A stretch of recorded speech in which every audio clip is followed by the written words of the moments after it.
Have you ever wondered if a Roth IRA could be the right retirement savings option for you?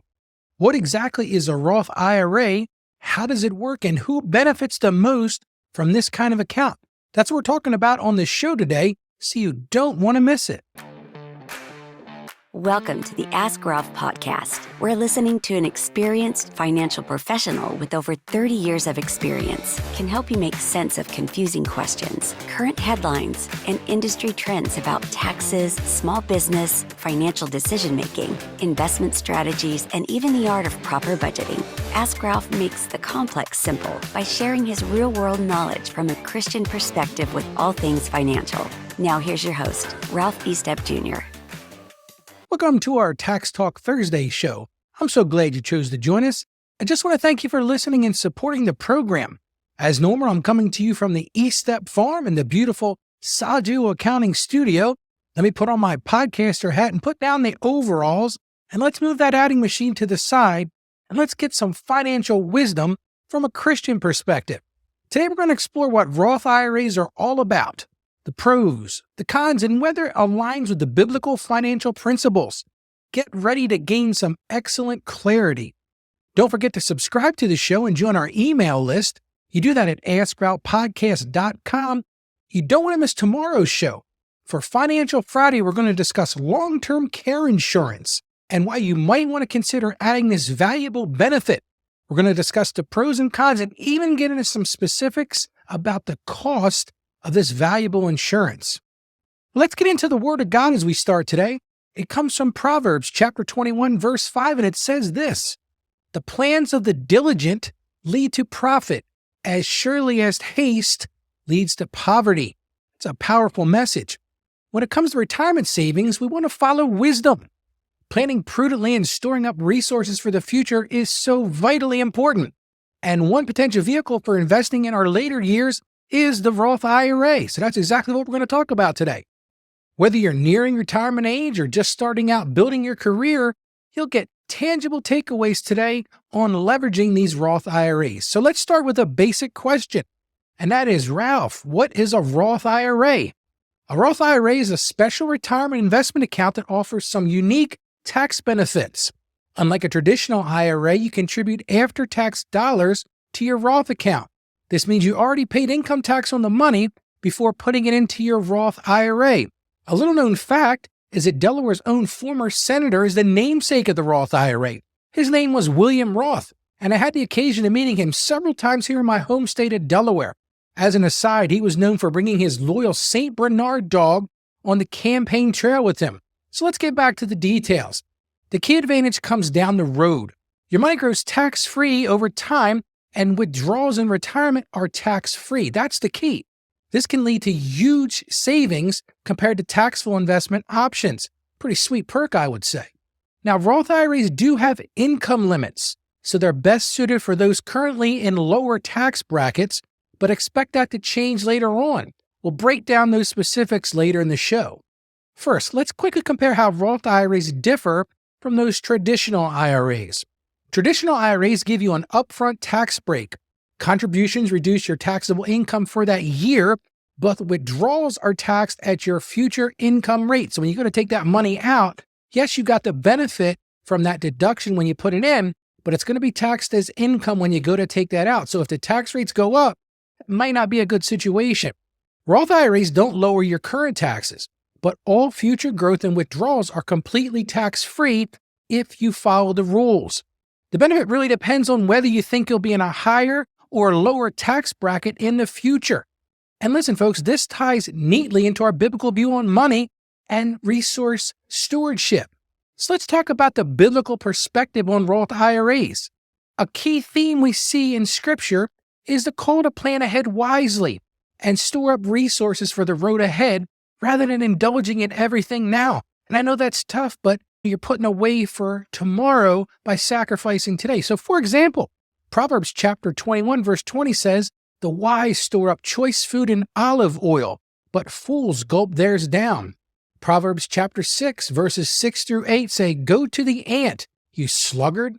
Consider its ways and be wise. It has no commander, no overseer or ruler, yet it stores its provision in summer and gathers its food at harvest.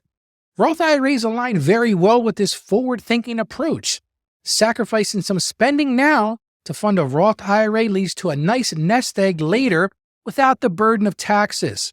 And for those currently in a lower tax bracket, the tax-free compound growth in a Roth IRA can really add up substantially over 30-plus years. So if you start this out early in your career, it can really grow, which takes us into the specifics now on who can benefit most from funding Roth IRAs. So let's ask the next logical question, and that's, Ralph, who benefits most from Roth IRAs? And here's the answer. If your income currently puts you in a lower tax bracket, Roth IRAs can make great sense to maximize tax-free investment growth. Here are some examples of the prime Roth IRA candidates. Young professionals just launching their careers, workers with lower salaries, parents supporting families on a single income, retirees with minimal withdrawals from other accounts. These are all prime candidates because based on their lower tax burden, the effective benefits of traditional IRAs are diminished. Think of it like this. If you're in a 10% tax bracket, a traditional IRA deduction of $7,000 really only saves you $700. But if you are in a higher, let's say 30% tax bracket, that same contribution will result in over $2,100 in tax savings. And that's just federal taxes. Those are just the facts, folks. Many expect taxes to trend higher over the coming decades given growing national debt levels. And to be blunt, if you've listened to this show, the way our government's spending money, taxes are going to have to go up just to cover the debt that's been created. Another reason to favor Roths, if eligible, are based on these income limits. So let's talk about what those income limits are. For 2024, here are the modified adjusted gross income phase-out thresholds to contribute to a Roth IRA. Now listen, I know that was a lot to speak, but basically what I'm talking about is your total adjusted modified gross income. Now here's what it is for single filers. You can make that full contribution up to an adjusted gross income of $146,000. But here's the thing you need to know. There is a phase out once you reach $146,000 of income up to $161,000. Once you reach that $161,000, you're not eligible for a Roth IRA contribution. Now for joint filers, that full contribution can be made up to $230,000, and that phase out starts at $230,000 and goes up to $240,000. And once you reach that $240,000, you can no longer qualify for that Roth contribution. So that's why there's an income limit here. If your income is too high for direct Roth contributions, you still may be able to fund a Roth via what's called the backdoor method. This maneuver converts after-tax assets from a traditional IRA into a Roth. The rules here get a little complex, so you want to consult with a tax pro if you're interested. You'll find a previous podcast on that topic on our website, which reminds me, I want to let everyone know that when you visit AskRalphPodcast.com, there's a search feature where you can search our past episodes for a specific topic.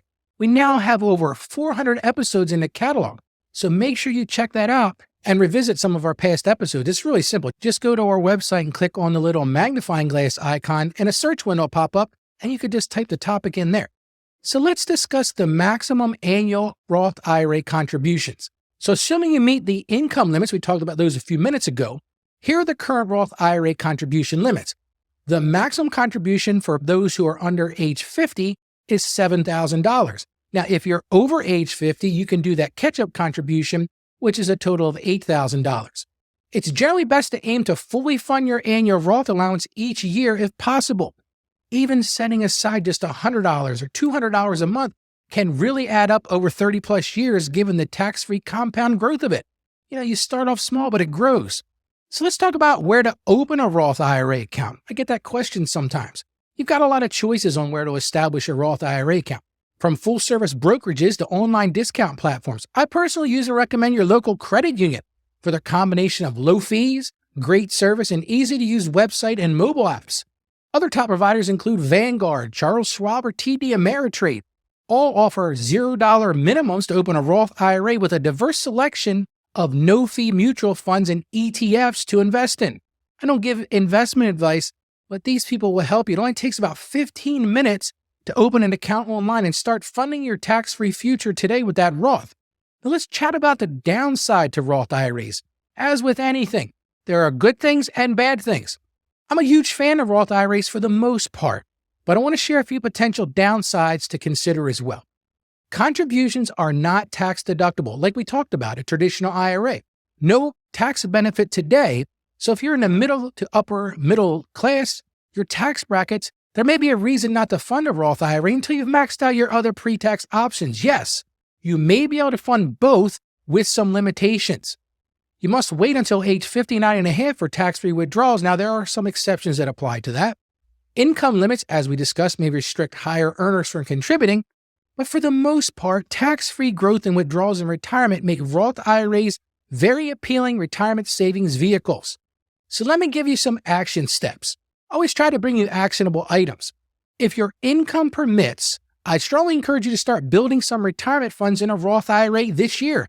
This is the best time to start. Even small, regular contributions create substantial tax-free growth potential over time. So here are a few key next steps. Number 1, review the Roth IRA limits to confirm you're eligible. If you're eligible, then decide how much to contribute regularly. Set that aside each month. Every little bit counts. Open a Roth IRA with an established low-cost provider, and here's one of the things I definitely recommend. Enroll in automatic contributions from your paycheck or your bank account. That way it just goes there. Next thing you're going to need to do is determine your investment mix. You have to talk to the broker or to the credit union or whoever you're working with to figure that out. And do me a favor. We've covered a lot today. Please share this episode if you know someone who could benefit from learning more about leveraging these Roth IRAs. So let's quickly recap what we've covered today. And I know we've covered a lot. So you can always go back and re-listen to this if you want to. What Roth IRAs are and how they differ from traditional IRAs. Why Roth IRAs align well with biblical financial wisdom. Key groups who can benefit most from funding Roths, current income limits to qualify for contributions, annual contribution amounts allowed, and where to open your account. We also talked about some Roth IRA downsides to consider. Thanks for joining me here on the Ask Ralph podcast. My prayer is that you feel equipped and, more importantly, inspired to steward your finances well. And remember Proverbs 21:20, store up choice food for the future. Roth IRAs can be a strategic part of building that storehouse for retirement. I appreciate you all. And as I always say, stay financially savvy and may God bless you abundantly. Thank you for joining us on the Ask Ralph podcast. And with a simple click to subscribe, we'll invite you back to our next episode. And remember, financial issues don't have to be complicated. Just ask Ralph. The information contained in this episode of Ask Ralph is based on data available as of the date of its release. Saggio Accounting Plus and Ask Ralph Media, Inc. is under no obligation to update this content if changes occur. Applying this information to your specific situation requires careful consideration of all facts and circumstances, and any information provided is not to be considered as financial, tax, or legal advice. Please consult your tax advisor or attorney before acting on any material covered.